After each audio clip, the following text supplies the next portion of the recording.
วันนี้วันศุกร์และวันจันทร์ต้องโปรโมทอ่ะยังไม่มีสปอนเซอร์เลยจะมีก็ได้ก็เพียงแต่ว่าผมต้องยอมในสิ่งที่ไม่เคยยอม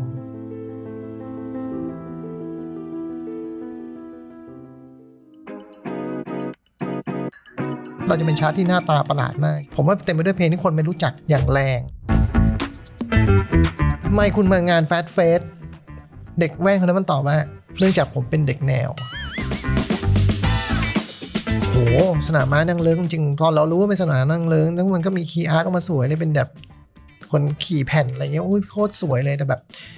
นั่งเลิ้งจริงเหรอวะคือมันใกล้วังมากเลยเนาะมันมีปรากฏการณ์อีกอันนึงของแฟชที่เขายังกล่าวขวัญกันอยู่ก็คือไอ้ปรากฏการณ์โมเดิร์นด็อกอะพี่ทั้งวันอะอ๋อวันบุษบาวงพูเล่นวงสุดท้ายแล้วน้อยมันก็ถูกปิดนะถูกตัดไฟอ่ะไองานยากๆเลยพี่ยุทธนาก็ชอบเหลือเกินให้เราไปเจอ พี่ยังจำได้ไปขายงานครั้งแรกไปกับเซลล์เนี่ยฮะแล้วเขาก็พูดกับพี่ว่าเกิดมาผมยังไม่เคยฟังใครพูดไม่รู้เรื่องเท่าคุณ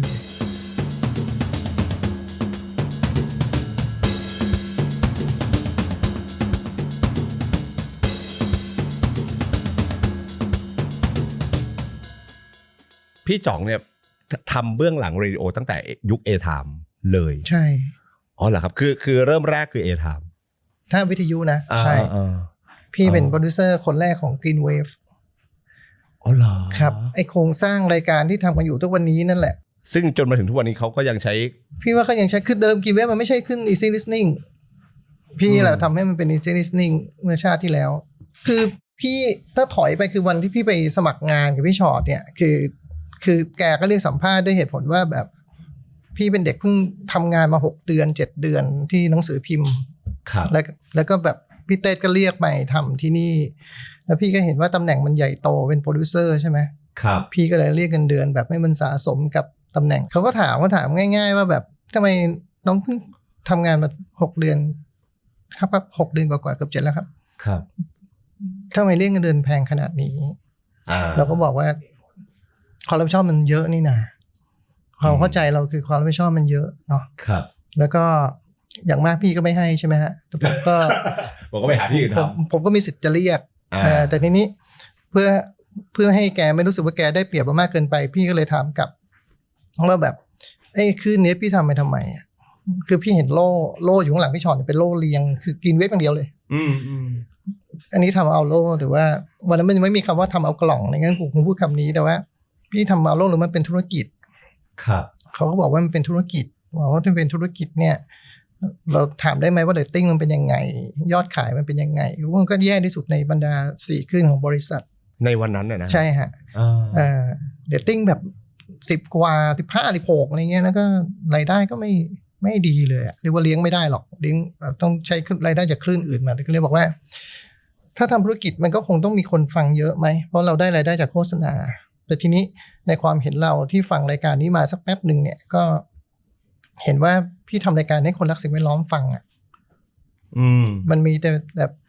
โครงการแบบเก็บขยะน้ำใสใจสะอาดโอโซนอะไรต่างๆปลูกต้นไม้เปิดเพลงเพื่อสิ่งแวดล้อมให้โลกเราสวยกันอยู่ตลอดเวลาอะไรเงี้ยครับมันจะเป็นธุรกิจที่ดีได้อย่างไรถ้ามันจะเป็นแบบนี้แล้วก็เลยงั้นถามคำถามที่ยากกว่าแล้วกันพี่ก็บอกเขาแบบนี้พี่ว่าปัญหาสิ่งแวดล้อมแม่งเกิดจากอะไรเขาก็บอกหน้ากูมันอย่างนี้เลยแล้วบอกว่า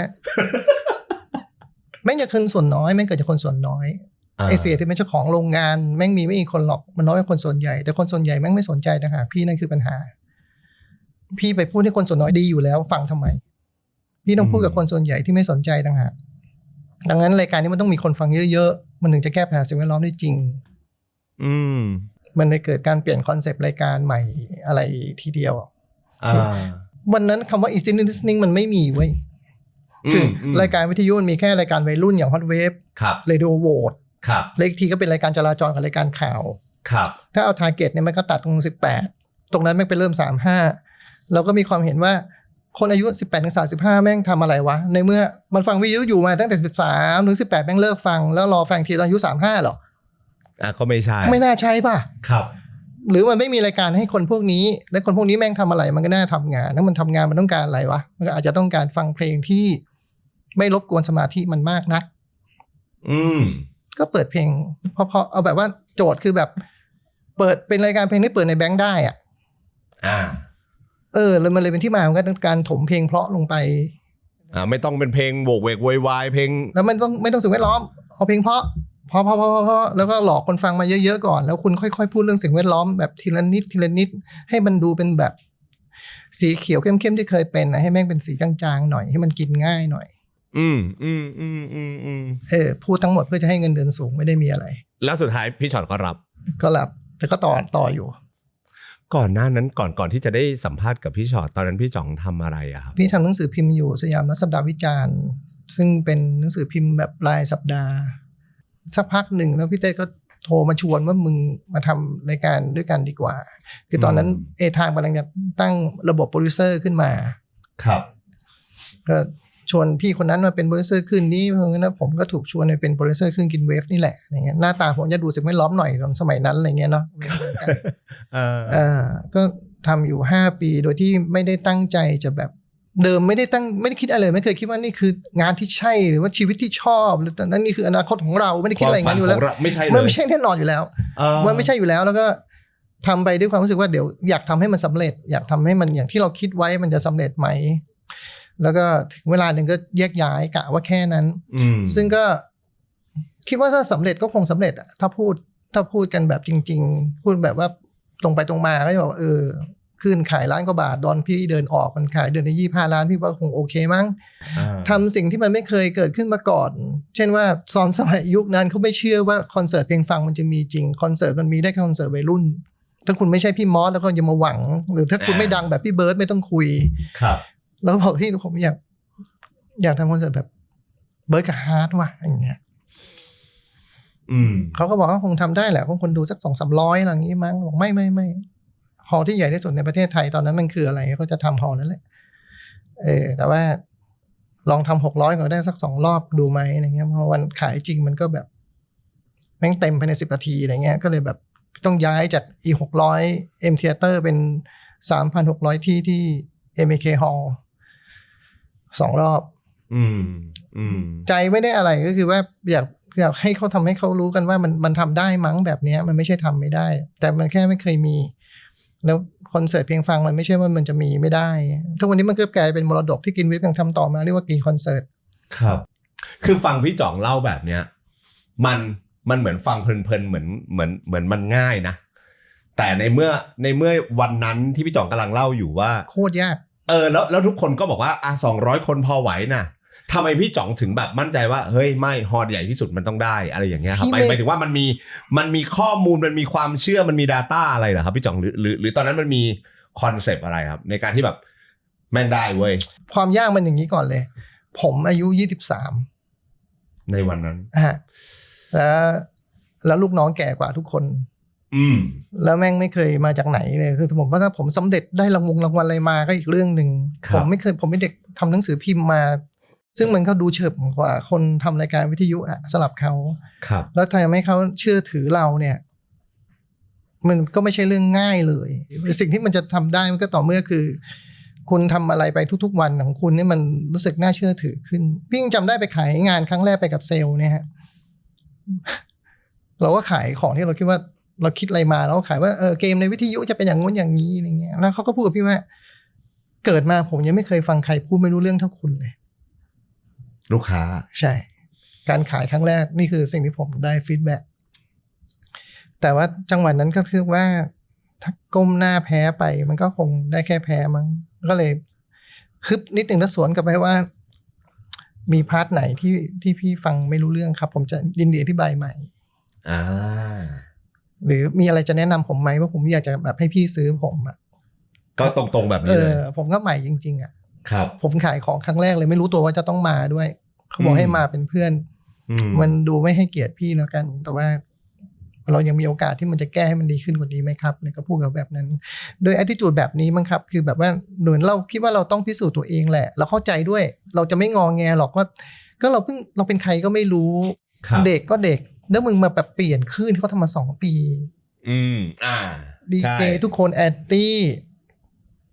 ไม่มีเซลล์คนไหนอยากขายคลื่นนี้ก็ต้องแก้ด้วยการแบบว่าหาเซลล์ที่เป็นแบบ ขอเซลล์ใหม่ที่แบบไม่เคยขายอะไรมาก่อน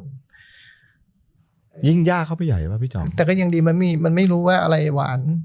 อ๋อมันไม่มี แบรีเออร์ด้วยมันไม่มี คือเดิมเขาแบ่งเหมือนว่าเซลล์คนหนึ่งขาย2คลื่นขายคลื่นดีกับขายคลื่นไม่ดีเซลล์ถึงทาร์เก็ตทุกคนแต่ว่าเขาได้จากคลื่นที่ดีคลื่นไม่ดีมันก็ไม่ดีล่ำไปสิเราบอกไม่เอาเราอยากได้คนที่มันเป็นตายกับคลื่นนี้เท่านั้นช่วยเปลี่ยนระบบก่อนเปลี่ยนระบบต่อไปนี้ขอเซลล์ที่ขายกรีนอย่างเดียวแล้วถ้าไอเซลล์เก่าเขาไม่อยากอยู่เข้าใจเขาเอาคนใหม่มาแล้วกันเอาคนที่แบบไม่รู้เรื่องอะไรเลยไม่รู้เรื่องอะไรเลยแล้วก็ทำงานสักพักหนึ่งเขาก็ขอนัดเจอจำได้เนี่ยเขาบอกว่าคลื่นมันแบบไอเรตติ้งมันเริ่มมาก็จริงแต่มันแบบคลื่นมันไม่ดังเปล่าดีเจก็ไม่ดังเปิดเพลงน่าเบื่อเรื่องที่พูดมันก็ดูแบบสิ่งแวดล้อมอย่างเงี้ยเหรอมันดูไม่น่าตื่นเต้นอะไรเลยอย่างเงี้ยผมบอกช่วยเขียนคอมเมนต์ไว้ผมก็แจกกระดาษเล็กๆเขียนคอมเมนต์ให้หน่อยแล้วผมก็เก็บแล้วก็บอกว่าผมจะไม่เปลี่ยนผมอยากให้คือในสิ่งที่คุณพูดเนี่ยมันก็เป็นข้อดีได้ทั้งหมดนะการที่คลื่นมันดีเจไม่ดังเนี่ยแปลว่าแบรนด์มันอาจจะดังเพลงที่มันมีแต่เพลงช้ามันก็แปลว่ามันฟังสบายแต่ว่าคุณไม่เชื่อผมหรอกคุณจะเชื่อผมว่าต่อเมื่อคุณขายดีคือเท่ากับรื้อเลยเหมือนกันนะรื้อเลยโอ้โหปัญหาเยอะมากเชียวครับคือที่พูดมันไม่ได้มันไม่ง่ายจริงๆอย่างที่คุณว่าคือการทำให้คนค่อยๆเชื่อมันเหนื่อยแต่ว่ามันเห็นจากนู่นนี่นั่นหลายอย่างที่เราทำนะผมยกตัวอย่างอันนึงที่มันเห็นคือว่าผมอ่านหนังสือพิมพ์ไทยรัฐแล้วมันเจอแบบข่าวกรอบเล็กๆว่าแบบโรงเรียนเด็กจากโรงเรียนอะไรสักอย่างในจังหวัดอุทัยอยากขอบริจาครองเท้าไม่มีรองเท้าใส่ครับก็ให้น้องโทรไปคุยกับครูที่เขาให้เบอร์ไว้ว่าครูมีเด็กกี่คนประมาณ30 คนอะไรเงี้ยบอกเดี๋ยวผมหารองเท้าให้แต่ว่าผมรบกวนวัดเท้าให้ได้ไหมผมอยากรู้ว่าเด็กหญิงแตงเนี่ยใส่รองเท้าเบอร์อะไรเด็กชายอุนจิใส่รองเท้าเบอร์อะไรผมไม่อยากเอารองเท้าไปกองๆแล้วเด็กไปเลือกใส่ผมอยากได้รองเท้ามันพอดีเท้าเด็กภายในอาทิตย์เดียวที่เรารับบริจาคเพื่อจะเอารองเท้าเนี่ยเราได้เงินล้านกว่าบาทโดยใช้วิทยุอย่างเดียวเราก็ได้เงินมาแบบจนแบบให้เด็กเป็นคนละกี่คู่ไม่รู้แล้วสุดท้ายผมแจกทั้งจังหวัด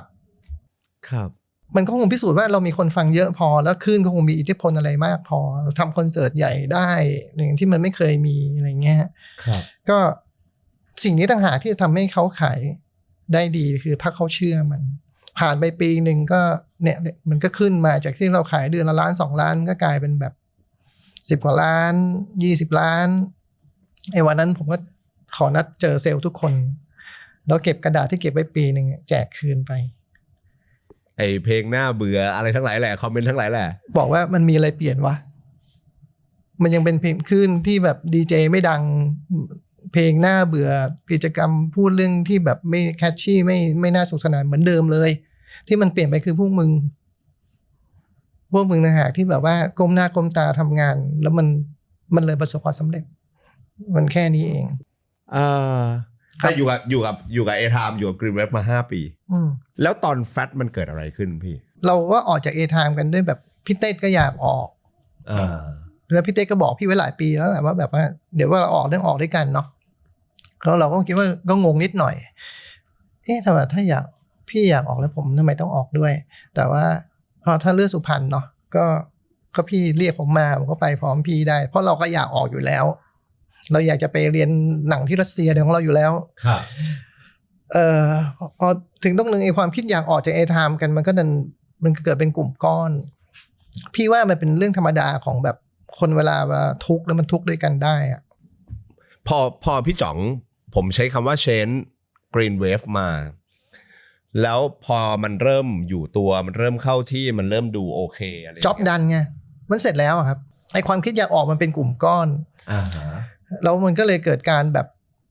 ไปต่อรองครับไม่รู้ไปต่อรองหรือไปงองแงหรืออะไรไม่รู้โดยที่ไม่ใช่ผมไงพี่เต้แหละคือไปนัดเจอคนใหญ่ที่สุดในตึกว่าแบบไม่มีความสุขอยากออกนู่นนี่นั่นอะไรเงี้ยเขาก็กินผัดไทยไปแล้วก็บอกว่าก็ได้สรุปว่าเขาก็ส่งมือขวาของเขามาคุยกับพวกเราแล้วก็ได้ข้อคำตอบว่าไม่ให้ออกจากตึกพี่เต้ก็ไปอยู่บริษัทหนึ่งในแกรมมี่ผมไปอยู่ในบริษัทหนึ่งในแกรมมี่กระจายกันไปคือเขาไม่ให้ออกจากตึกก็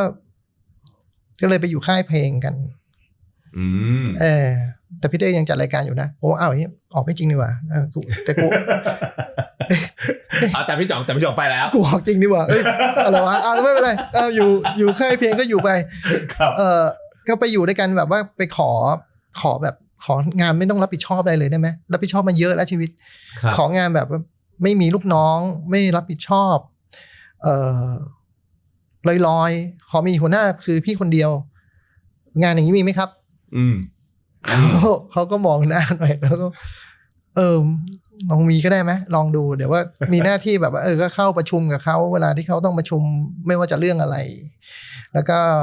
ไปนั่งประชุมกับพวกนักเขียนเพลงคนทำเพลงเหมือนเรางานพี่คือไปดูหนังไปฟังเพลงไปอ่านหนังสือมาแล้วก็นัดประชุมกันคนเขียนเพลงแล้วนั่งเล่าอะไรเขาฟัง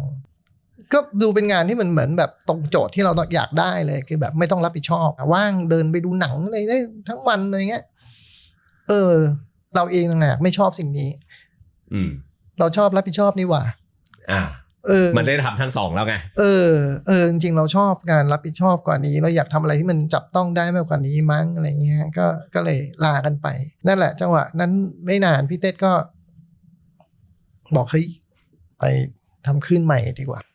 ที่บริษัทอื่นเลยคราวนี้มันไม่ใช่ร่มเงาของ Grammy A-Time อะไรอีกแล้วอะไรเงี้ยแล้วก็บริษัทนั้นชื่อบริษัท BNT นั่นแหละมันคือจุดที่มันเริ่มต้นของแฟตไอเดียตอนที่มันขึ้นแฟตนะครับมันถูกเริ่มต้นไอเดียมายังไงพี่จ่องพอจะเล่าให้ฟังได้ไหมครับไอตอนที่เรากำลังจะเริ่มทำไอคลื่นที่ต่อมาเรียกว่าแฟตเนี่ยมันมีฝรั่งเขามาทำรายการวิทยุแล้วก็เอาความรู้ของฝรั่งมาในการที่แบบต้องรู้จักรีเสิร์ชมาก่อนสิจะทำรายการเพลงให้คนชอบคุณก็ต้องรู้ว่าคนเขาชอบอะไรเขาก็เอาแบบบริษัทสำรวจความเห็นคนเนี่ยไปถามความเห็นคนคุณชอบฟังเพลงอะไรเขาจะเป็นชื่อนักร้องให้คุณแบบคือถ้าเผื่อคุณไม่รู้ว่าเรียกมันว่าอะไรใช่ไหมเขาเป็นชื่อกลุ่มชื่อนักร้องคุณชอบฟังพวกนี้ป่ะล่ะแล้วกลุ่ม A คุณชอบพวกนี้กลุ่ม B คุณชอบพวกนี้มันก็เลยเกิดการทำรีเสิร์ชที่เป็นที่มาของการเปิดเพลงตามรีเสิร์ชและได้รับความนิยมไปทุกที่สักพักหนึ่งความคิดนี้มันก็กลายเป็นแบบความคิดที่ถูกต้องเป็นฟอร์แมตที่ทุกคลื่นต้องทำตามในยุคนั้นนี่เราก็เลยคิดว่าถ้ามันมีเหมือนกันหมดมันก็ไม่ต้องมีหลายคลื่นเปล่าวะมันก็น่าเบื่อมากเลยนะถ้าเกิดมันจะต้องมีการรีเสิร์ชเหมือนกันชุดกลุ่มข้อมูลเหมือนกันเปิดเพลงเหมือนกันอะไรในความเห็นพี่คิดว่ามันเป็นอย่างนั้นมันจะมีหลายคลื่นไปทำไมมันน่าเบื่อเชียวก็เลยคิดว่าไอ้ด้วยความสองเหตุผลคือทำรายการที่มันสะท้อนความเป็นจริงสองคือไม่อยากทำที่เหมือนฟอร์แมตที่เขาทำเหตุผลง่ายๆคือเราทำคลื่นใหม่อ่ะเรามาที่หลังคุณทำเหมือนคนอื่นเขาใครจะไปรู้จักคุณก็ต้องวางตัวให้มันแตกต่างไปสักนิดหนึ่งแต่ว่าไม่ได้อยากจะแค่แตกต่างเนาะมันมีเหตุผลในการที่อยากจะแตกต่างเพราะเราจะสะท้อนความเป็นจริงของการเพลงที่มันมีคนเก่งๆอยู่มากมายก็เลยเป็นวิธีคิดที่มันแบบไม่ต้องคุยกันมากเลยก็ตอนเราเริ่มว่าจะทำกันแบบพี่เต้เราจะทำกันเนี่ยเราก็รู้ว่าเราจะทำอย่างนี้เลยโดยที่เราไม่ต้องแบบด้วยเหตุผล 2-3 ข้อนี้โดยที่เราไม่ต้องทวนด้วยนะคือมองกันก็รู้ว่าเราจะทำอย่างเงี้ยเลยเราจะทำอย่างเงี้ยก็เป็นที่มาของการเริ่มต้นทำขึ้นแฟตแล้วมันเวิร์กไหมครับตอนที่แบบพอมันเริ่มต้นแรกๆของแฟตเรดิโอตอนแรกมันไม่เวิร์กด้วยเหตุผลที่ว่าเราอาจจะผิดเองคือตอนนั้นมันชื่อ VFM แสดงว่าตอนแรกที่พี่จ่องไปทำมันคือ VFM โดยที่เดินก็พี่รุธก็ทำอยู่แล้วก็มีดีเจไปถึงเราก็จะไปเปลี่ยนเขาเนี่ยปัญหาที่เคยเจอมาก็อยากจะเหมือนเดิมไองานยากๆเลยพี่ยุทธนาก็ชอบเหลือเกินให้เราไปเจอแล้วก็ช่วงแรกเราก็ทำมันเข้มข้นมากผมว่าชาร์ตเราจะเป็นชาร์ตที่หน้าตาประหลาดมากชาร์ตใน UFM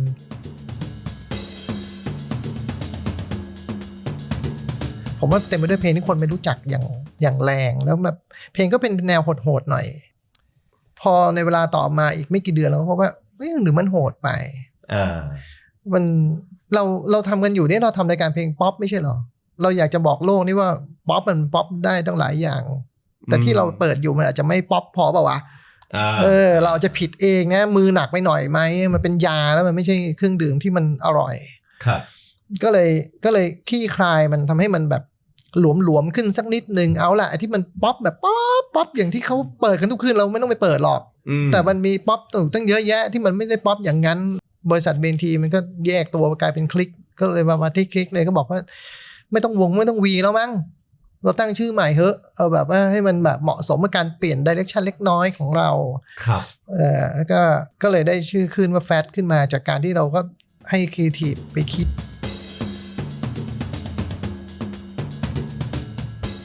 ผมเป็นโปรดิวเซอร์ใช่ไหมผมก็บอกว่าน้องในทีมไปคิดกันมาว่าแบบไอ้คืนนี้มันควรจะชื่ออะไรน้องไปคิดกันมาเป็น100ชื่อเพราะผมจำได้ว่ากระดาษมัน3หน้าครับ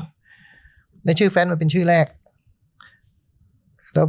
พอเราพิจารณากันอยู่ประมาณ3วันทุกครั้งมันก็ต้องไล่ชื่อหนึ่งมาสมัยผมว่าไม่รู้ด้วยความที่มันมาชื่อแรกมันเลยแบบ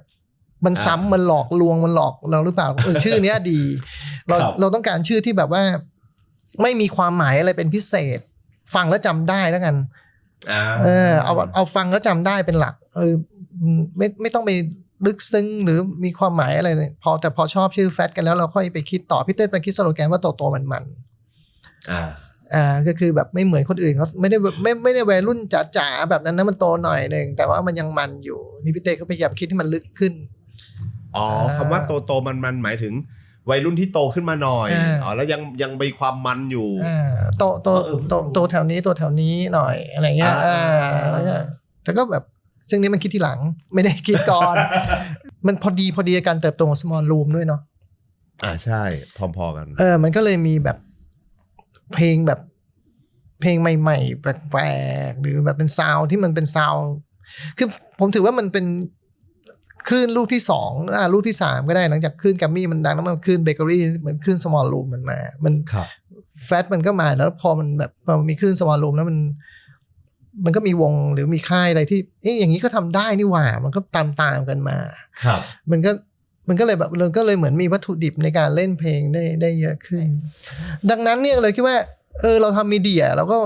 ก็หวังว่าจะทำให้คนมันมีชีวิตหรือมีความคิดอะไรดีขึ้นกว่าเดิมสักนิดหนึ่งได้ไหมนี่คือดังนั้นเราคิดว่าเราก็ให้เพลงแล้วกันเราให้เพลงที่หลากหลายพอเมนูเราใหญ่เราเป็นซูเปอร์มาร์เก็ต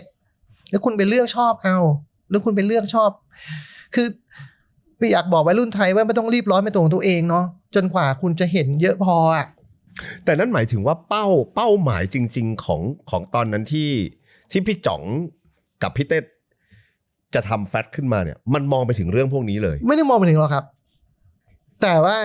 มองไปด้วยกันคือมันเป็นซับเทคมันเป็นแบบเขาเรียกอะไรมันเป็นสิ่งที่มันอยู่ข้างใต้มันอะซึ่งพี่เต้อาจจะคิดไม่เหมือนพี่ก็ได้นะแต่พี่คิดอย่างนี้พี่คิดว่าเราเป็นมีเดียแล้วพี่เต้คงคิดเหมือนกันว่าเราก็อยากทำอะไรดีๆและดีต้องเป็นประโยชน์แต่พี่เชื่อในเรื่องการคนเราแม่งกินอะไรมันก็เป็นอย่างนั้นน่ะคนฟังเพลงดีๆคงไม่โตมาเป็นคนไม่คิดไม่ดีหรอกมั้ง แสดงว่าโอเคมันคือ side objective แหละจริงๆหลักๆก็คือจะทำขึ้นคลื่นเพลงที่มันสะท้อนความเป็นจริงแล้วก็เป็นการ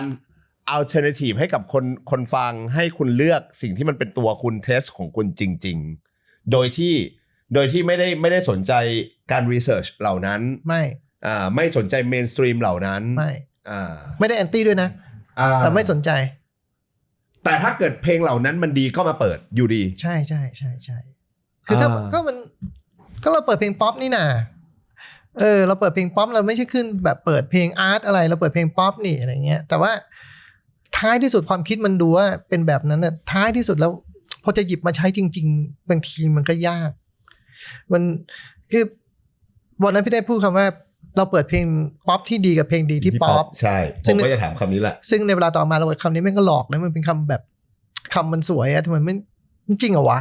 พอมีคำว่าเพลงดีเนาะมันก็เลยแบบคุณเป็นใครวะคุณมาบอกว่าเพลงไหนดีไม่ดีมาตัดสินยังไง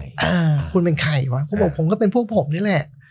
ผมก็เลือกตามที่ผมคิดน่ะคือผมต้องไปทำประชามติด้วยเหรอว่าผมจะเปิดเพลงอะไรในวิทยุที่ผมทำกันเองตอนหลังๆเราเลยใช้คำว่าแบบเราเปิดเพลงที่เราชอบแล้วกันพอเป็นความชอบปั๊บเนี่ยมันจะได้แบบไม่ต้องมาคุยกันว่ามันดีไม่ดียังไงปะครับเราเปิดเพลงที่เราชอบพอใช้คำนี้สักพักหนึ่งเราคิดว่าสบายใจในการอธิบายว่าเราก็เปิดเพลงที่เราชอบแต่เพลงเราชอบเยอะคนอื่นชอบไม่กี่เพลงเราชอบหลายเพลงมันเลยหลากหลายกว่าชาวบ้านเขา แต่แฟตเรดิโออะครับพี่จ๋องน่าจะเป็นคลื่นแรกป่ะครับที่ณวันที่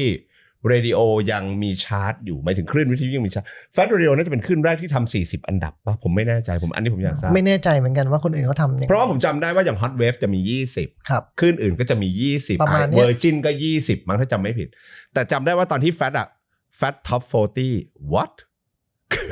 ทำไมต้อง40อะไรอย่างงี้อันนี้ผมถามแบบความอยากรู้หรือแค่สนุกคิดอะไรขึ้นมาเฉยๆพี่ มันเยอะไง อ่า ที่เราชอบมันเยอะยังไงอะมันเยอะอ่ะ หมายถึงเพลง อยากให้รู้อ่ะอยากให้คุณรู้จังเลยอะไรเงี้ยเพราะว่ามันมีศิลปินดีๆอยู่เต็มไปหมดเลยจะมานั่งเล่าน้อยๆทำไมวะคือ ทำไมต้องจำกัดแค่นี้ ผมเกลียดไอ้พวกเรื่องแบบท็อป5อะไรที่สุดแล้วแบบว่าทำไมมันต้องน้อยนึกว่ามันเยอะอ่ะ นี่ยังดีนะนี่ตอนท้ายรายการกล่าวว่ากูจะถามพี่จ่องว่า5เพลงที่พี่จ่องชอบ เกลียด กูไม่ อย่า ไม่ ถาม ละ ขอบคุณเกลียดอย่าถาม ล้อเล่นครับโอเคฮะซึ่งมันมีเยอะ มันมีเยอะ อ่ามั มันก็เลยต้องนำเสนอกัน แบบนั้น อืม ซึ่งบางทีมันก็คนอาจจะมาน้อยใจภายหลังที่พี่ไม่เปิดเพลงผมพี่ไม่ชอบใช่ไหม หนักใจมันก็คือพูดอะไรก็ผิดเนาะคือมันชีวิตมันไม่พูดแล้วกันวะง่ายกว่าแต่ว่าขึ้นแฟนก็ต้องบอกว่ามันก็โตมากับผมเชื่อว่า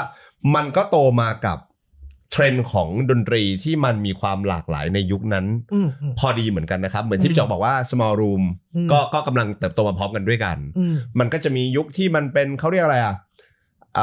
อาเดที่มันมีพวกศิลปิน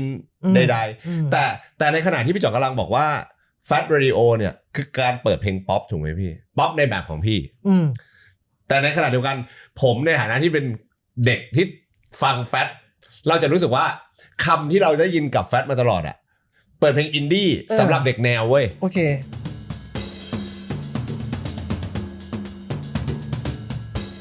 เราก็บอกว่าเราก็เป็นขึ้นเปิดเพลงป๊อปไงแต่เขาไม่ใช่มึงไม่ใช่เขาก็ไม่เชื่อวันหนึ่งเขาก็มาใช้คำว่าอินดี้กับเรานี่มันคือมาจากไหนอะพี่จ๋องคือคำว่าอินดี้มันมาจากว่าคือโลกนี้มีเมเจอร์คือมีบริษัทใหญ่วงการเพลงว่าคงมีบริษัทใหญ่อยู่สัก5 บริษัทนะวันนั้นสมมุติมีแบบมีวอร์เนอร์มี EMI มีอะไรอย่างนี้อะไรที่ไม่ใช่5 บริษัทนี้เขาเรียกว่าค่ายอินดี้ก็คือไม่ได้ขึ้นอยู่ไอ้บริษัทพวกนั้นเป็นอินดิเพนเดนต์ต่อมามันก็คงหนังมั้งก็ไม่ใช่พวกแบบไม่ใช่โคลัมเบียไม่ใช่วอร์เนอร์อะไรเงี้ยบริษัทอะไรก็ไม่รู้ทำเนี่ยอย่างเงี้ยหนังอินดี้ในเวลาต่อมามันถูกเข้าใจผิดเนาะว่ากลายเป็นแนวเพลงแบบนี้เรียกว่าเพลงอินดี้ซึ่งสำหรับว่ามันไม่ใช่เว้ยคือมันไม่ใช่บริษัทใหญ่ว่ามันไม่ใช่แกรมมี่มันไม่ใช่ RS เนี่ยมันก็คงเป็นอินดี้ละมั้งเพราะเรามีบริษัทใหญ่อยู่แค่2 บริษัทครับทีนี้พยายามบอกว่ามันไม่ใช่แนวเพลงไม่ใช่แนวเพลงคือคำว่าอินดี้เนี่ยเป็นแนวเพลงแบบไหนก็ได้แม่งจะเป็นแจ๊สก็ได้แม่งเป็นร็อกก็ได้แม่งเป็นราวกระทบไม้ก็ได้ขอให้มันเป็นบริษัทขนาดเล็กหรือบุคคลทำขึ้นมาอย่างเงี้ยเรียกว่าอินดี้แต่ทุกคนก็มันคือแนวอินดี้เขากูไม่เถียงด้วยแล้วกันกูยอมเอาคุณว่ามันถูกผมก็ยอมแต่ซึ่งณในวันนั้นอ่ะ Fat Radio เองอ่ะ Body Slam ก็เปิดถูกป่ะครับเพลงของค่ายใหญ่ที่แบบดีๆพี่ก็เปิดทุกค่ายไงไม่สนใจยี่ห้อเราทำตอนเราปี3วะ Fat Face ปีที่3เราทำสารคดี Fat Face อะไรเงี้ยคือไปถ่ายในครั้งที่2ตอนเราจากครั้งที่2เนี่ยเราแบบให้พี่บุ๊กอลงกฎซึ่งวันนั้นก็เป็นแบบพุ่มกับ MV ชื่อดังวันนั้นอะไรเงี้ยแล้วเอาฟุตเทจมานั่งดูกันแล้วก็ให้มันดันถ่ายไว้เยอะมากก็หวังว่าก่อนจากครั้งที่3เนี่ยเอามาฉายเหมือนจะโปรโมทให้ทันแล้วกันแม่งมีเด็กคนหนึ่งที่แบบสัมภาษณ์แล้วมันบอกว่าทำไมคุณมางานแฟตเฟสเด็กแว่งคนนั้นมันตอบว่าเนื่องจากผมเป็นเด็กแนวแล้วก็เฮ้ยเด็กแนวนั่นคืออะไรวะแม่งมีจริงว่ะคำว่าเด็กแนวแม่งมีจริงตอนแรกที่เรามีพี่จ๋องมีตอนแรกเราได้ยินนักข่าวพูดเลยลืมบอกมึงไปเอาจากไหนมาพูดวะโอ้โหคนฟังแม่งคิดว่ามันเป็นเด็กแนวเฮ้ยก็แต่เราก็บอกเราไม่เคยพูดนะคำนี้ไอ้ปาล์มดีเจปาล์มบอกหรือมันเป็นคนแรกที่พูดวะอะไรเงี้ยแต่แบบมันไม่เคยพูดในรายการอะไรอย่างนี้กันนะในเวลาต่อมาอีกสัก 2-3 ปีหลังจากนั้นทุกคนก็บอกว่าเราคือคลื่นเด็กแนวผมก็ไม่เถียงด้วยละเด็กแนวก็เด็กแนวครับไม่ว่าเด็กแนวมันจะคืออะไรก็ตามผมเด็กแนวก็ได้ผมไม่รู้จะเถียงคุณไปทำไมวะผมอยากจะผมชวนคนดูนะย้อนวัยเด็กแนวกันนะผมจำได้ไอ้คำว่าเด็กแนวเนี่ยมัน มันคือนิยามของวัยรุ่นที่บอกกับตัวเองว่ากูแม่งไม่เหมือนใครเว้ยมันกำลังจะบอกแบบนั้น แต่ว่าในคำว่าไม่เหมือนใครเนี่ยมาดูเทรนด์กันนะผมจำได้แม่นมากเพราะผมพยายามจะเป็นเหมือนกันพี่จ๋องตอนนั้นอันแรกเลยเสื้อผ้าแบรนด์เนมมึงต้องไปซื้อไว้ต้องไปซื้อเสื้อมือสองจตุจักรกันครับอันที่สองเที่ยวเนี่ยRCAมึงไม่เที่ยวมึงต้องเที่ยวอตกหรือไม่ก็เข้าสารกระเป๋ามึงไม่พบมึงต้องไทยย่ามถุงผ้าอะไรอย่างงี้ใช่แมกกาซีนที่มึงจะอ่านมากที่สุดคือ A Day แล้วก็หนังเนี่ยจะไปคาดฝันว่ามึงจะเข้าเมเจอร์หรือว่ามึงจะเข้าบรรดาพวกแบบ SF มึงจะไปดูที่ House แล้วก็แน่นอนที่สุดว่าเพลงที่มึงฟังขึ้นอื่นไม่ได้นอกจาก Fat Radio และที่สำคัญไปมากกว่านั้นถ้ามึงบียอนของความเป็นเด็กแนวมึงต้องเคยไป Fat Fest อันเนี้ยประมาณนี้ยอมรับว่าฟังแล้วเศร้าเพราะว่าคือเราย้อนกลับไปเราอยากให้คนเป็นตัวของตัวเองอะนะ แล้วสุดท้ายแม่งกลายเป็นเทรนด์ขึ้นมาอีกอันหนึ่งมันก็แบบอ๋อนี่กูไม่ได้แก้ปัญหากูสร้างเทรนด์ใหม่เหรอวะแม่งนึกออกไหมมันคือการเซตเทรนด์ใหม่ขึ้นมาพี่มันกลายเป็นว่า Fat Radio อ่ะผมว่ามันคือเทรนด์เซตเตอร์มันไม่ได้กำลังสร้างความเป็นอินดี้หรืออินดิเพนเดนต์ของแต่ละคนแต่ผมกำลังรู้สึกว่ามันคือเทรนด์เซตเตอร์ยอมรับพอเราแตกต่างมันก็กลายเป็นแบบพิเศษขึ้นมาซะงั้นแต่มันดีมากนะก็คงคิดว่ามันเป็นความสนุกของวัยรุ่นในตอนนั้นเลยอะครับวันที่แฟตเริ่มเดินทางแบบเนี้ยแบบที่พี่จ่องกำลังเล่าอะครับพี่จ่องเห็นหน้าคนฟังคือใครตอนแรกไม่เห็นเว้ยใช้คำนี้แล้วกันนะฮะคือตอนแรกก็ไม่เห็นเนาะแล้วก็พอเราทำรายการแบบนี้แล้วมันสักพักหนึ่งถ้ามันจะมามันต้องมามันไม่มานานไหมครับก็เป็นปีเหมือนกันนะคือแบบว่ามันไม่เหมือนตอนทำกินเวฟเว้ยมันเทียบกันไม่ได้เว้ยอันนั้นมันพอมันผิดแล้วมันถูกเลยอันนี้มันผิดแล้วมันก็ไม่ถูกสักทีเว้ยก็เลยคิดว่าสงสัยต้องยอมรับว่าที่มันตรงข้ามกันคือกินเวฟเราเปิดเพลงที่เขาชอบกันอยู่แล้วเขามีโอกาสชอบอยู่แล้วแต่อันนี้เราเปิดเพลงใหม่ที่ดันมีซาวด์อันมีสำเนียงมีทีท่าที่ไม่ได้เป็นมิตรกินง่ายเหมือนเพลงที่เขาฟังอยู่ในคลื่นอื่นๆชื่อวงก็ใครก็ไม่รู้ค่ายเพลงก็ไม่รู้จักนี่มันผิดทุกข้อนี่หว่าถ้ามันผิดแบบนี้เรื่องเรตติ้งมันไม่มาสงสัยจะเป็นความเป็นจริงที่ต้องยอมรับว่าคนส่วนใหญ่ก็เป็นเช่นนี้แหละคงไม่ได้เกิดขึ้นที่กรุงเทพหรือประเทศไทยที่เดียวคงเป็นทั้งโลกแหละดังนั้นเนี่ยเราจะอยู่ได้ก็คงต้องทำอย่างอื่นทำตัวให้เป็นที่รู้จักก่อนมันก็จะเป็นคลื่นที่แบบวันที่เราเริ่มทำเราก็แบบไปกวาดเงินในลิ้นชักกันแล้วได้เงินมาก้อนนึงก็ไปห่อรถเมล์ทำท้ายรถตุ๊กๆโปรโมทแฟตอะไรกันไปทำกิจกรรมนู่นนี่นั่นให้คนเขาได้ยินชื่อเราทำแบบรวมหนังสั้นจากพุ่มกับทั่วฟ้าเมืองไทยอยู่ดีเป็นรายการวิทยุที่เป็นทำหนังสั้นและฉายทีวีเว้ยทำจัดประกวดหนังอะไรขึ้นมาอะไรแบบทำเรื่องที่มันดูจะไม่เกี่ยวกับเราแต่ว่าเพื่อให้คนเขาได้ยินชื่อเรานั่นก็ส่วนหนึ่งแต่อีกส่วนหนึ่งก็คือทำยังไงให้ขึ้นมันอยู่ได้ในเมื่อคุณขายสปอนเซอร์ทางวิทยุไม่ได้เพราะเรตติ้งคุณไม่ดีครับเราก็เลยก็จัดงานเยอะๆงานที่เราจัดไปเพื่อสร้างชื่อเสียงแล้วก็ให้มันมีรายได้ด้วยก็เลยคิดว่าถ้ามันในออนแอร์มันไม่ได้ก็เป็นออนกราวไหมครับก็จัดงานทั้งทีก็จัดงานแล้วมันก็ให้มันมีสปอนเซอร์มาซัพพอร์ตแล้วก็ให้เป็นรายได้ในการแบบจ่ายเงินเดือนจ่ายค่าเช่าคลื่นเลยด้วยไหมอะไรเงี้ยก็ยังไม่เห็นหน้าคนฟังยังไม่เห็นหน้าคนว่าที่จะมาเป็นยังไงคือบางโปรเจกต์เขาประสบความสำเร็จมากอย่างเราทำแฟตได้ไม่กี่เดือนเราก็จัดคอนเสิร์ตที่ Impact ชื่อ Bakery The Concert หมายถึงเป็นผู้เป็นคนจัดเป็นโฮสต์เป็นโปรโมเตอร์เป็นเหมือนเอเจนซี่เป็นโปรโมเตอร์เป็นคนจัดอ่ะแล้วคอนเสิร์ตแรกของ Bakery ในรอบแบบเรียกไงเป็นคอนเสิร์ตใหญ่แรกของค่าย Bakery Music อ่ะแต่จัดโดยแฟตเป็นคนจัดครับนั่นก็10,000 คนก็เต็มมา10,000 คนเลยซึ่งก็ดูประสบความสำเร็จดีนะนั่นแหละสิครับแต่เขารู้สึกว่าเขาประสบความสำเร็จเพราะเขาชอบเบเกอรี่เปล่าวะเขาใช่แต่คนฟังเราจริงหน้าตามันเป็นยังไงวะคือคอนเสิร์ต success แต่ branding ไม่ออกวันนั้นก็ออก ออกด้วย ออกดิแต่ว่า เอาเงินก็ได้ เงินก็ได้ เอา แต่เขาชอบเราจริงเปล่าวะ มันมีคอนเซิร์น ถ้าแฟตมันไปทำอะไรอย่างอื่นเขาจะมาเอาอะก็เลยมีความรู้สึกนี้อยู่ในใจกันโดยตลอด ครับ อีกอันนึงผมถามถึงเรื่องแฟตนิดเดียวพี่จอม ได้ ดีเจ ครับ ไม่พูดก็ลำบากอยู่คัดยังไงครับตอนนั้นในยุคนั้นดีเจของแฟตต้องเป็นบุคลากรพอยต์ไหนฟิลไหน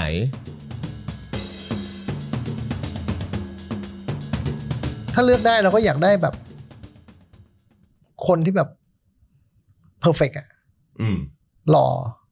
มีความรู้เรื่องเพลงหรือสวยมีความรู้เรื่องเพลงพรีเซนต์ได้ดีบุคลิกดีไม่มีอะโลกนี้ คนอย่างนี้มันไม่มีหรอกหรือถ้ามันทำได้ขนาดนั้นมึงก็ทำอย่างอื่นมันคงไม่เป็นดีเจหรอกนึกออกว่าบางเทปที่เราฟังตอนแบบเดโมเนี่ยโอ้โหสุดยอดเลยว่ะพี่เต้นบอกว่าจ่องนี่มันพี่รุธหม่อมราชวงศ์รุจรภาตอนหนุ่มๆเลยนะอย่างเงี้ยตัวจริงไม่ได้ แล้วเราคิดว่าอย่างแรกคือเขาต้องเป็นคนชอบฟังเพลงเป็นคนชอบฟังเพลงเพราะมันเป็นคลื่นที่เปิดเพลงที่หลากหลายจริงๆเขาชอบฟังเพลงคือการที่คุณมานั่งอยู่แล้วคุณไม่ชอบฟังเพลงมันไม่มีความสุขหรอกเราอยากทวีตเพลงว่ามันคือของมีค่าที่มันแบบทุกวินาทีมันคือสิ่งเลอค่าว่ะมันคือความรู้ใหม่ความรู้สึกใหม่ดังนั้นดีเจก็คงต้องชอบฟังเพลงแล้วก็ที่เหลือไม่แคร์เลยคือคุณจะพูดจาน่าฟังไม่น่าฟังแค่ไหนน่าฟังนั่นคงเป็นเรื่องดีบุญของเราแต่ถ้าเราจะเลือกคนที่มันแบบพูดจาไม่ถึงกับน่าฟังมากแต่มีความรู้หรือมีความรู้สึกกับเรื่องที่พูดจริงๆเอาตรงนี้เป็นตัวตั้งมากกว่าดีเจผมว่าเป็นส่วนที่เราทำไม่ได้สำเร็จอะไรคือเราไม่เคยปั้นใครโด่งดังขึ้นมาจากการเป็นดีเจแฟตเลยไม่ใช่คล้ายตอนทำกรีนเวฟเนาะสุดท้ายแบรนด์มันแข็งแรงไม่ได้ถึงขั้นมีซูเปอร์สตาร์ไม่เคยมีไม่เคยมีไม่เคยมีเลยทำไม่เป็นด้วยมั้งทำได้แค่นี้ทำเป็นแค่นี้ซึ่งก็แบบอันนี้ยากกว่ายากกว่าขอโทษดีเจทุกคนที่เคยจัดเราด้วย ผมไม่ได้ทำให้คุณคือบางคนมาจัดกับเราแล้วก็ไปดังทีหลังใช่ไหมครับเปอร์สุวิกรมก้อยรัชวินคริสหอวังอะไรเงี้ยก็คือเขาไปดังเขาเองไม่ใช่ว่าเขาเกิดจากการจัดรายการของเราอะนะนึกออกไหมเรากับมันมีปรากฏการณ์อีกอันนึงของแฟชที่เขายังกล่าวขวัญกันอยู่ก็คือไอ้ปรากฏการณ์โมเดิร์นด็อกอะพี่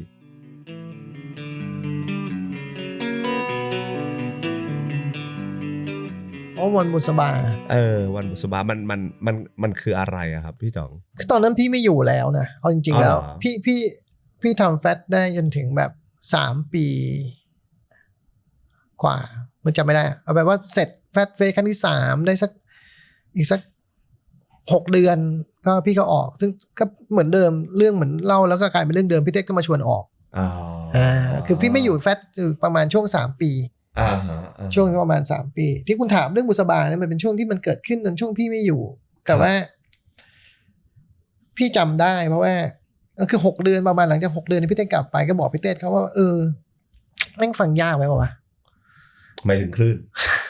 คือผมเองเนี่ยถ้าพี่เต้เป็นพ่อผมก็ต้องเป็นแม่เนาะนึกออกว่าคือขนาดผมเองเนี่ยมันยังแบบยังฟังไม่ได้อ่ะเพลงมัน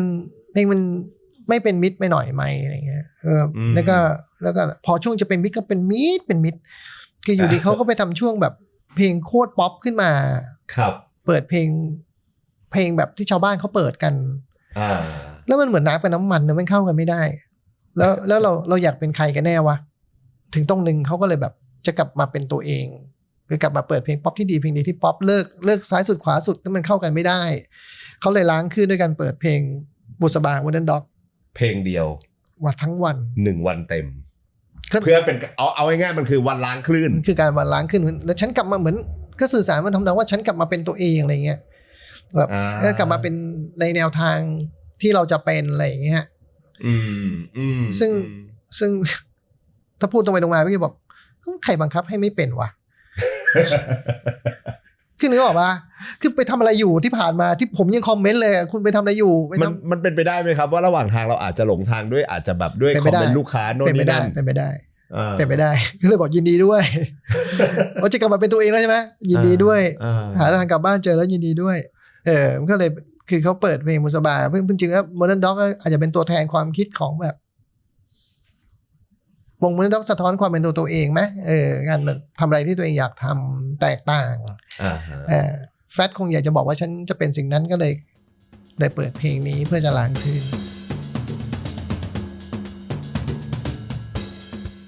นั่งคุยกับพี่เต้ในห้องประชุมนี่แหละห้องพี่เต้ไม่ใช่ห้องประชุมผมจะเดินไปเมาส์กันทุกวันถ้าพี่เต้ไม่เดินมาหาผมก็เดินไปหาพี่เต้แล้วก็จะเมาส์เรื่องอื่นที่ไม่ใช่งานกันทุกวันนะฮะครับแล้วก็อันนี้น่าจะมันกว่างานแล้วก็มีพนักงาน AR คนหนึ่งเดินมาด้อมมองแบบเดินไปเดินมาอยู่หน้าห้องแล้วก็จนต้องแบบผมต้องหันไปบอกคือชื่อเอต้องการอะไรเออยากได้อะไรหรือเปล่าจะพูดอะไรไหมอะไรเงี้ยเขาก็บอกมันน่าจะมีแบบงานที่มีคอนเสิร์ตแล้วก็ขายของด้วยอ่ะพูดขึ้นมาคำเนี้ยแล้วว่าของขายแล้วก็พวกซีดีพวกอะไรเงี้ยเสื้อยืดอะไรเงี้ยเว้ยเราทำคอนเสิร์ตต้องทำแต่คอนเสิร์ตเนาะ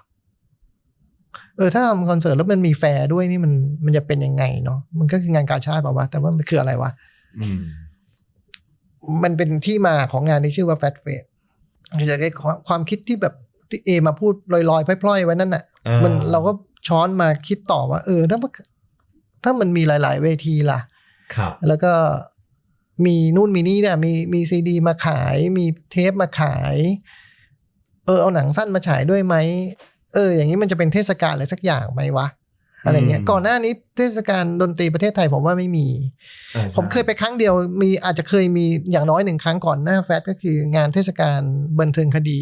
พี่ซันมาโนดจัดที่ดินแดงศูนย์ประชุมไทยญี่ปุ่นดินแดง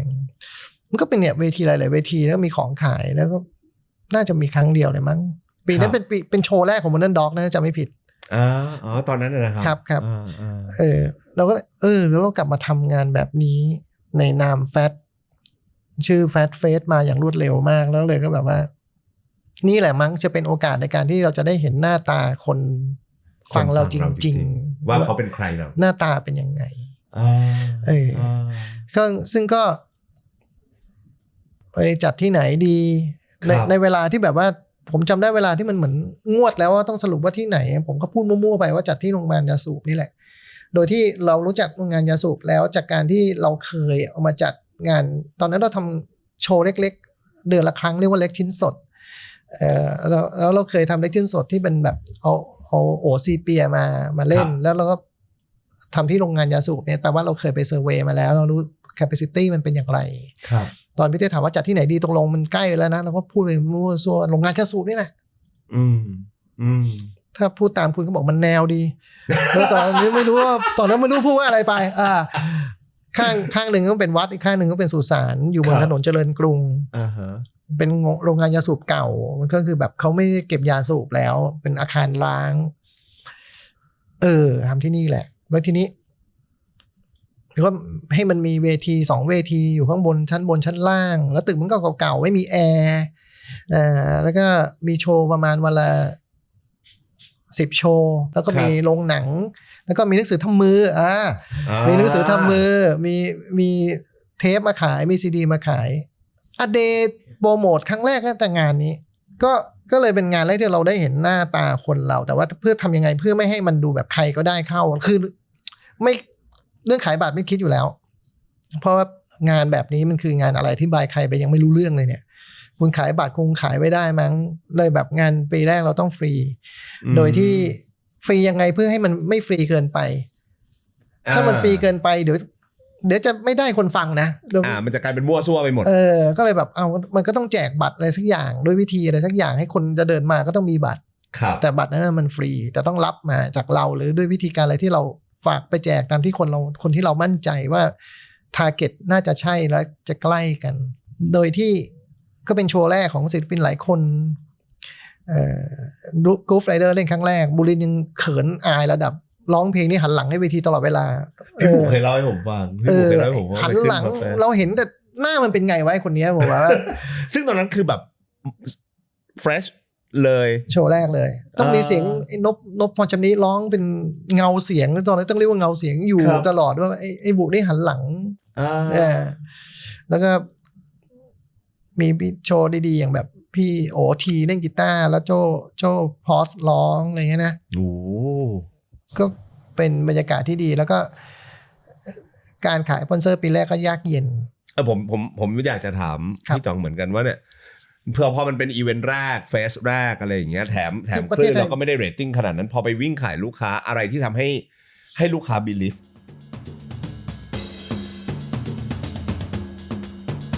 วันนี้วันศุกร์และวันจันทร์ต้องโปรโมทอ่ะผมยังไม่มีสปอนเซอร์เลยจะมีก็ได้ก็เพียงแต่ว่าผมต้องยอมในสิ่งที่ไม่เคยยอมคือปกติเวลาเราขายงานเราก็แบบชื่องานเรามาแล้วมันตามด้วยชื่อสปอนเซอร์มันจะบาย Fat Festival บายแต่ว่าเพื่อให้ได้เงินอย่างที่น้อยกว่าที่ผมอยากได้แต่ยังได้เนี่ยชื่อเขาต้องมาก่อนจุดพรีเซนต์ไม่พรีเซนต์ชื่องานเลย Heineken Fat Festival ซึ่ง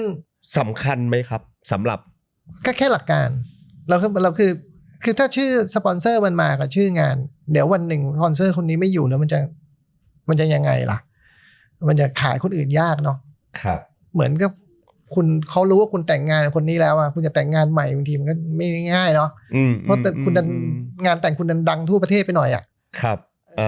แต่ก็ถ้าเราเลี่ยงได้เราจะพยายามเลี่ยงไม่ให้เกิดเหตุการณ์นี้แต่ณวันนั้นอย่างที่บอก18:00 นวันจันทร์วันศุกร์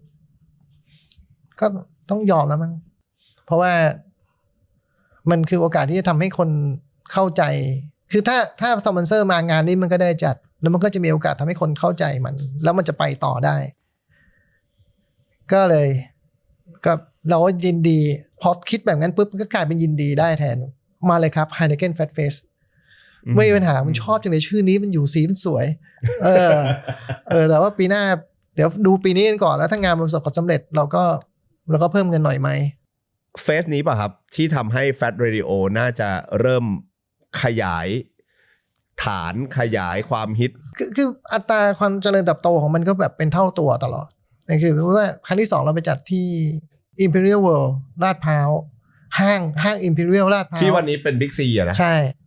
มันมีห้างอยู่เนี่ยห้างเนี้ยมันว่างอยู่ครึ่งห้างอีกครึ่งนึงมันเป็น Big C อะไรประมาณนี้แหละมั้งก็ไปเช่าแล้วก็จัดก็คนดีว่ามีโรงหนังด้วยคนนี้ฉายหนังแบบฉายในโรงได้เลยเนาะมีวงบางวงก็แบบอยากเล่นมากแต่เต็มไปแล้วเลยไอ้วงสครับนี่จำได้เลยมาขอเล่นก่อนประตูเปิดเพราะเวลาโชว์แรกของเราเนี่ยพร้อมประตูเปิดครับแล้วมันเต็มแล้วแต่มันก็งองแงขอเล่นเงี้ย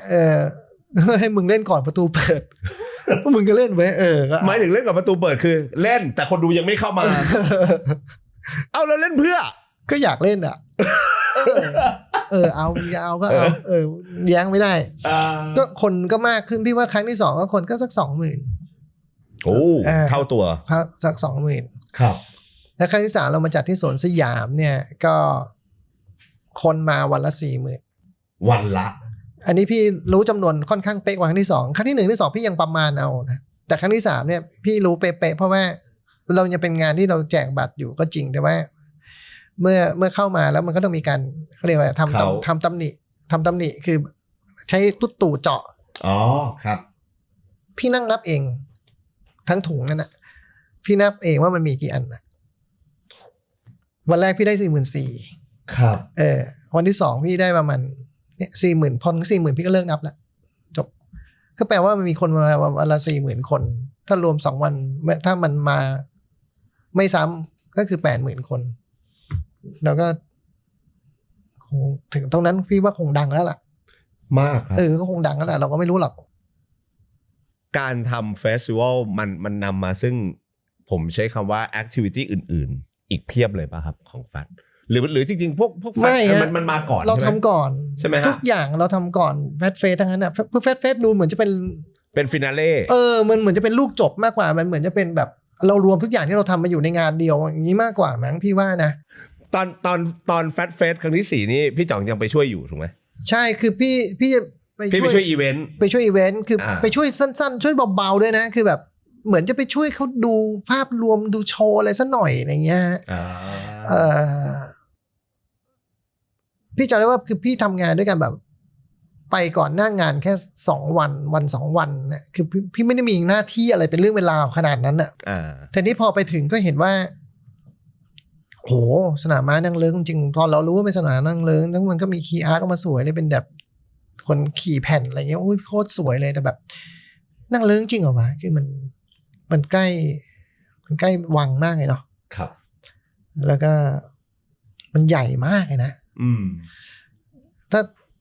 ถ้าเดิมเราเคยไม่แน่ใจว่าเรามีคนฟังเยอะแค่ไหนหรือคนสนใจคลื่นเราแค่ไหนพี่ว่าเราผ่านการพิสูจน์มาแล้วอย่างน้อย3 ครั้งครับคือครั้งที่1ครั้งที่2ครั้งที่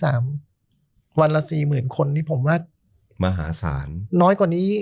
มากกว่านี้ก็แค่งานกาชาดมั้งมันไม่ต้องมีปมด้อยเรื่องนี้แล้วครับคนเราอาจจะเราไม่ใช่คลื่นอันดับ1อ่ะแต่เรามีคนเยอะพอว่ะคือต้องมั่นใจข้อนี้ได้แหละแต่ว่าผมเข้าใจว่าทีมตอนนั้นคงยังติดใจและอยากจะพิสูจน์อะไรแบบนี้อยู่ก็เลยพยายามไปหาที่ที่มันใหญ่กว่าเดิมขึ้นไปเรื่อยๆอยากอัพสเกลอยากไปซึ่งแบบโหเขาก็เลยยังครั้งที่4ยังแจกบัตรอยู่แล้วเขาก็แจกบัตรไปจำนวนแบบ300,000 ใบอะไรอย่างเงี้ยคนมากลับมาที่งานก็คง100,000 กว่าคนซึ่งผมเห็นพื้นที่โปรดักชันแล้วผมก็กังวลเลยแหละคืออัศจรรย์สนามม้ามันเป็นอัศจรรย์ใหญ่ๆ2 อันแล้วมันเชื่อมกันไม่ได้คุณต้องทำสะพานเชื่อมครับแล้วเขาเชื่อมสะพานด้วยแบบผมไปยืนดูว่ามันจะพังภายในแบบไม่เกินชั่วโมงไอ้สะพานนี้ต้องพังแล้วพื้นที่มีรั้วอยู่ข้างนอกก็จริงมีกำแพงจะมีส่วนที่แบบคนจะเข้าอีกตอนนี้จะมีคนมายืนอยู่ตรงนี้ 5,000 คนเข้าพร้อมกันแล้วเขาใช้แค่รั้วจราจรเล็กๆพอเด็กมันกลูเข้ามาคุณทำไงเราเดินดูพื้นที่วันเดียวแล้วเราก็โหมันจะมีปัญหาอย่างมากเลยเนาะก็เลยถามแล้วช่วยทำนี้เพิ่มได้ไหมครับนี้เพิ่มได้ไหมบอกว่าตังค์ไม่มีแล้วงบหมดนู่นนี่นั่นอะไรเงี้ยก็ว่าโอเคที่ใจพี่มาช่วยดูเนี่ยมีค่าจ้างพี่ป่ะมีครับมีเงินให้พี่เท่าไหร่เท่านี้ครับเอาเงินนี้ไปสร้างกำแพงได้ไหมพี่ไม่เอาค่าตัวก็ได้แต่แบบเอาเงินไปสร้างรั้วให้เถอะมันคุณเอาไม่อยู่หรอกในงานคงมีปัญหาพอสมควรและที่มันแย่ที่สุดนั่นคือแบบมันเกิดการที่คนข้ามถนนจากฝั่งอีกฝั่งหนึ่งมาตลอดเวลามันเลยเกิดปัญหาทางด้านการจราจรทั้งวันซึ่งเป็นปรากฏการณ์ที่สน.นางเลิ้งอาจจะไม่เคยเจอครับถึงตกเย็นเนี่ยก็ได้รับการแจ้งให้ว่าเขาเชิญทีมแฟตเข้าไปพบที่สน.นางเลิ้งเหมือนว่างานจะถูกปิดครับ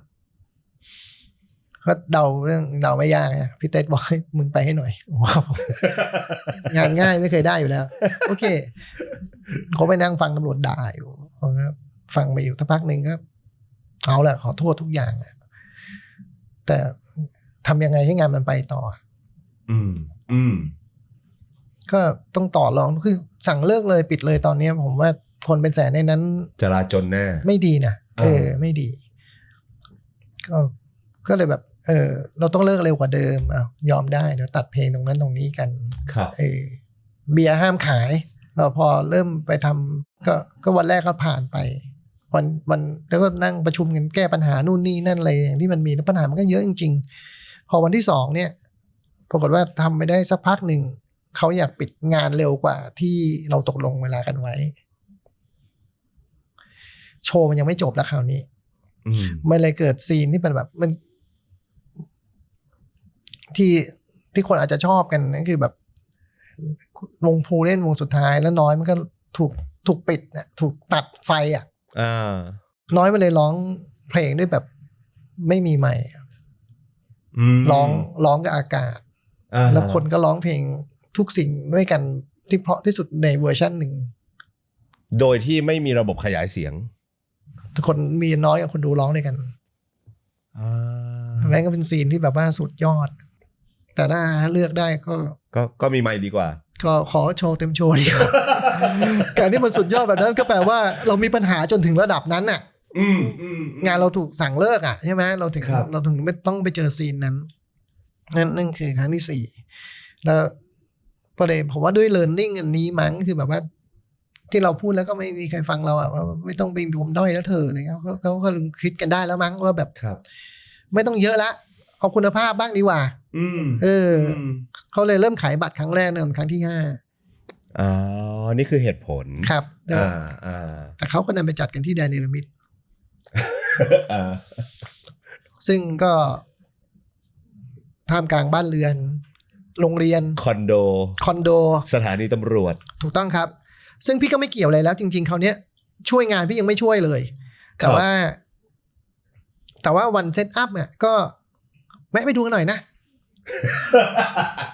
อดห่วงไม่ได้แหละ ลูกอ่ะ ครึ่งชั่วโมงวนรถอยู่ไปยืนคุยพี่เต็ดคุยทีมงานอะไรไปครึ่งชั่วโมงแล้วก็ออกพี่เต็ดก็โทรมาว่าจ่องไปไหนไกลยังแค่ตรงนี้พี่กลับเข้ามาอีกทีได้ไหมเขาคงต้องได้ใช่ไหมครับกลับเข้ามาแล้วเพราะว่าพี่เต้ก็บอกว่าเช็ค Impact ให้หน่อยสิเช็ค Arena ให้หน่อยไอ้ Line Active Square เนี่ยมันว่างไหมอาทิตย์หน้าอะไรเงี้ยก็เช็คได้แต่ว่าปัญหาพี่คืออะไรมันจะไปพี่จะจัดงานอะไรจะจัดไอ้ Fat Fest เนี่ย ครับ ที่ Active Square แล้วงานพรุ่งนี้ยังไงอะพี่จะงดงานพรุ่งนี้แล้วทำไมต้องงดแต่ปัญหามันคืออะไรคือบอกเขามีปัญหาเรื่องการอนุญาตให้จัดงานเขตไม่อนุญาตให้จัดงานที่จะเกิดขึ้นวันพรุ่งนี้แต่ว่าการไม่จัดงานวันพรุ่งนี้น่าจะมีปัญหากว่าไหมพี่งั้นเราก็คงจะต้องแก้ปัญหานี้กันอะไรอย่างเงี้ยเราก็คงต้องแก้ปัญหานี้กันหมายถึงพี่จ่องแนะนำว่าพี่จ่องแชร์ว่าควรจะเดินหน้าต่อที่แดนเนลมิดให้มันได้มากกว่าไหมครับเพราะนี่มันก็2 ทุ่มคืนวันศุกร์แล้วจะประกาศตอนไหนว่างานวันพรุ่งนี้ไม่มีเนี่ยแต่ซึ่งพี่เต้นเนี่ยตั้งใจว่าจะประกาศว่าเลื่อนไป1 สัปดาห์แล้วไปจัดที่ Active Square แล้วสุดท้ายไฟนอลคือก็เราก็ได้จัดด้วยวิธีก็เราก็ต้องคุยกับเจ้าหน้าที่ให้รู้เรื่องในเวลา2 ทุ่มนั้นให้จบให้ได้เราต้องคุยให้จบให้ได้ซึ่งมันก็ประหลาดดีนะคือเรื่องนี้ก็ได้ความรู้อย่างหนึ่งเนาะคือแบบเขาอนุญาตไม่ได้เนาะแต่เขาแล้วเราก็พอเราจะจัดงานแล้วเราต้องได้จดหมายจากราชการเพื่ออนุญาตแต่เขาอนุญาตไม่ได้มันก็ดูเหมือนจะจบมะมันต้องจบแค่นี้เปล่าวะคนมันไม่จบแค่นี้เว้ยคือพี่เต้ก็โทรคุยกับผอ.เขตแล้วมั้งครับคุยแล้วแบบก็คุยแล้วมันถึงตรงที่มันตันเนี่ยเจรจากันก่อนผมนั่งเขียนบทให้พี่เต้เลยตอนพูดกับเขาเนี่ยเพราะคุยกันแล้วมันถึงทางตันนั้นจริงเขาอนุญาตไม่ได้พี่เต้มามองหน้าผมก็เขียนกระดาษไปว่าทางออกนั่นหมายคำถามหันไปหาพี่เต้ก็แบบตามองนิดนึงว่ามึงจะให้กูพูดอย่างนี้จริงเหรออะไรเงี้ยก็เริ่มทราบปัญหาแล้วทางออกคืออะไรทางออกไม่มีเฉยเลยเว้ยหมายถึงเจ้าหน้าที่ก็มีทางออกให้เฉยเลยคือเขาก็บอกว่าคุณก็ทำจดหมายอันนึงมาสิบอกว่าคุณจัดงานไปแล้วขายบัตรไปแล้วกี่หมื่นใบแล้วถ้าหากคุณไม่จัดงานในวันพรุ่งนี้มันจะได้รับผลกระทบขนาดไหนนู่นนี่นั่นเหมือนเป็น excuse ให้เขาว่า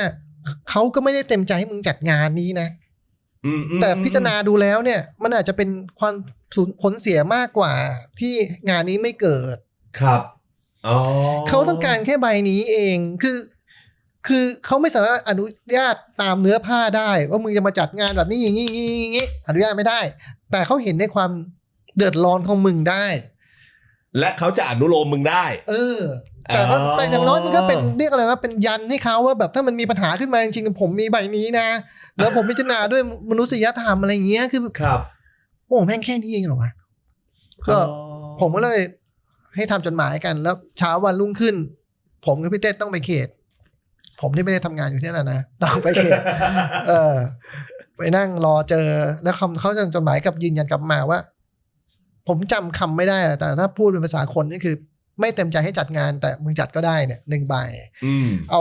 ไอ้จดหมายเนี้ยมายื่นให้ตำรวจว่าตกลงเขตเขาให้แล้วนะ วันนั้นเช้าวันนั้นตำรวจก็เอารถมาปิดหน้างานแล้วประกาศว่าวันนี้ไม่มีคอนเสิร์ตวันนี้ไม่มีคอนเสิร์ตแต่เช้าเราเองขนาดนี้มาให้ตำรวจตอน 10:30 ตำรวจถึงเอารถออกไป เหมือนพี่จ่องจะบอกว่าพี่จ่องออกไปช่วงความจริงเหมือนไม่ได้ไปไหนเหมือนกันนะเหมือนเนี่ยก็ มีส่วน